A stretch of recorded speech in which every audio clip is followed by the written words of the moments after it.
Kung mapapansin natin, magkaibang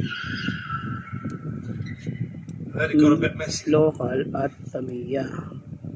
Ang Tamiya medyo ano siya, light. Ayan, pagka-green niya. Tapos yung kanyang local naman ay makinang. Tapos masyadong dark green. Tapos yung chassis niya ay makinang.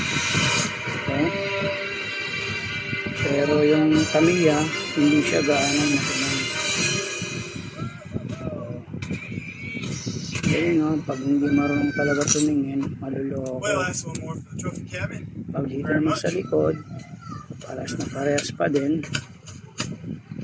Ito yung local, ito yung Tamiya. Pagkakaiba nila, black na black makinang, ito naman ay parang gray o gray ganon. Black na may gray parang ganon. Tapos ito pagkakaiba ang Tamiya at local.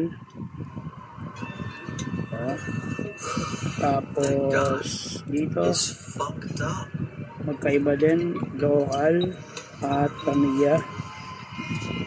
Dito din sa guwit, local at Tamiya. Itong kotse ko to 1990 pa to, 1990. Ang original dyan ay ito, Tamiya. Yan o, yung kanyang tail, Tamiya yan. Galing pas na parehas eh. Local Tamiya.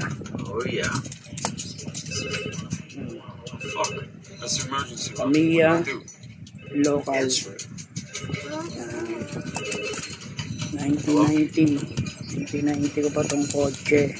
1990 pa, buhay pa hanggang ngayon. Bago lang yung gulong mo, pinalipang muna. Okay, thank you.